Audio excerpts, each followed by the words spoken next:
What's up, guys? Today we're going primal. I've got this massive tomahawk ribeye, and we're not just throwing it on the grill, we're drilling straight through the bone, hanging it over an open fire on our drum smoker, and we're gonna let the smoke and the flame do all the preaching today. This is Smoke Sermon Barbecue.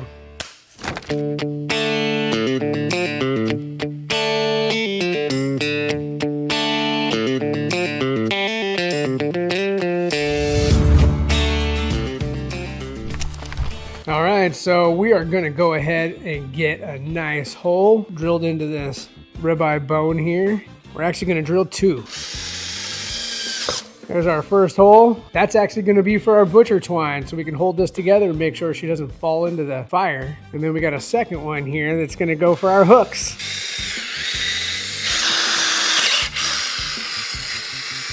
And there she is. All right, now it's time to get our butcher twine through here, through the hole, get it tied up. Like I said, this is just going to make sure that we don't lose this ribeye during the cook. Take our scissors and just cut that little extra piece off that we don't need. And there she is. As it cooks, that twine is just gonna hold it in place. All right, guys, now that we got that all done, it is time to get this tomahawk seasoned up. So I'm just going to use a little bit of Worcestershire sauce, Worcestershire sauce, what you can call it sauce. And for our seasonings, we're actually going to go with this seasoning by Derek Wolf, Spiceology. And this is a Mesquite peppercorn rub. And I've actually never tried this before, so we're going to give it a shot. But first, before we put that on, we are going to use a base coat of our Heath Rouse garlic jalapeno rub, which is one of my ultimate favorites. I love putting this on beef, even pork ribs, pretty much anything as a base coat. So I'm gonna go ahead and give it just a nice base of this jalapeno garlic. Nothing too crazy. Just want to give a little bit of that back end jalapeno flavor. And then a little bit of this, just like that. Get that nice and patted in. Flip it over and do the other side just the same. Flipped over, a little bit of this Worcestershire sauce. That rubs in there. It's more of this jalapeno garlic. Just a nice base. This is a very large piece of meat, so I am not concerned with over seasoning. Should give us a nice crust over that open fire too. Turn this. We are gonna get just a little bit on this fat cap.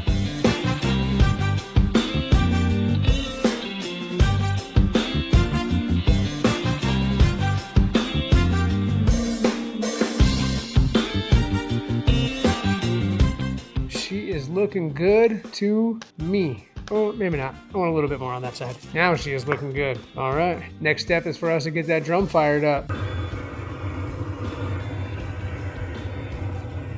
All right, guys, so we got the steak all seasoned up. We got our holes drilled, and we got our drum cranked up to 300 degrees. It's running steady. You can see the smoking behind me. And the only thing that's left is for us to get that tomahawk hanging over the open coal. So let's go ahead and get to it.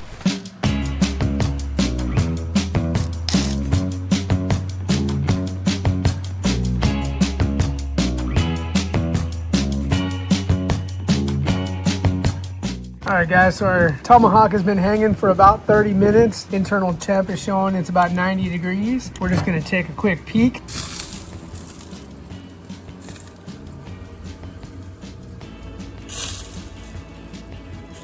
Say she's looking pretty good. Get this lid closed back up. Let her get up to about 115, and then we're gonna get our sear set up.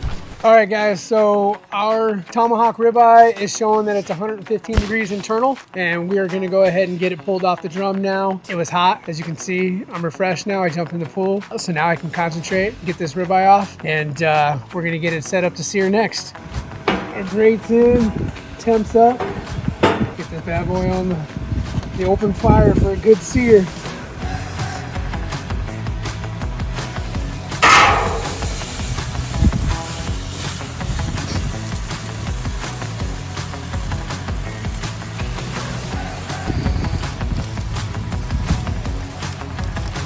Get it flipped over. Look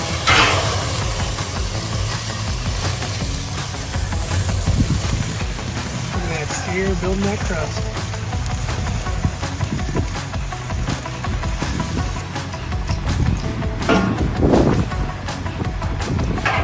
Alright, we're gonna go ahead and check our temp real quick. We're good.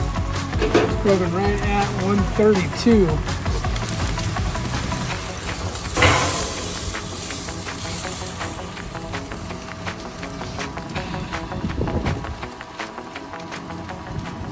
See right there, we're 132 degrees, 133 right there. It's perfect. It's right where we want her. We're looking for medium rare. So we're gonna go ahead and pull this, get our drum closed up, and we're gonna let it rest until we're ready to serve her in about 20 minutes. All right, guys, so our tomahawk ribeye is done resting. We put a little bit of cowboy butter on it while it was resting, and there's really only one thing left to do, and that's get in here and take a big old bite out of this thing and make our ancestors proud.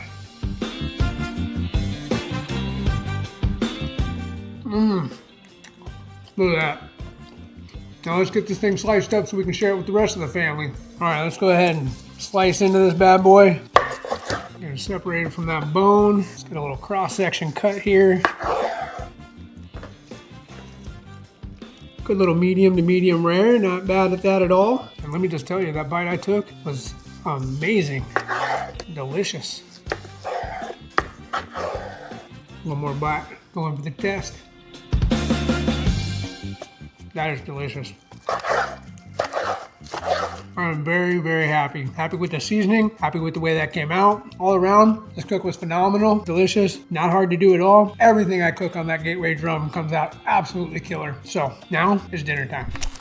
All right, guys, so we're all wrapped up on this tomahawk cook, and let's just do a quick little recap. We seasoned our steak with some Heath Riles garlic jalapeno rub as a base, and then we seasoned over the top of that with some Mesquite peppercorn rub by Derek Wolf and Spiceology. It was fantastic. From there, we got our gateway drum fired up, running a strong 300. We put our tomahawk directly over the coals using our meat hanger. Once our steak hit 115 degrees, we pulled it off, let it rest. We swapped the meat hanger for a cooking grate. We put it on the lowest level so that it was sitting just above the fire. We seared that tomahawk on the open flame for about 3 minutes per side, letting that internal temp come up to about 132 degrees, where we pulled it off the drum and we went ahead and tinted it with some foil, rested it with some butter while we finished putting our sides together. And from there, my animal-like instincts just kicked in. I had no choice but to take a bite out of that massive ribeye and just dove right in. And let me just tell you, it did not disappoint. It was beefy, it was smoky, it was incredible. And in my eyes, this cook was definitely a success. So please make sure you hit the like button, drop a comment below, subscribe for more cooks like this one, and hey, try hanging a steak over open fire sometime. It might just change your life. Until next time, we'll see you guys later.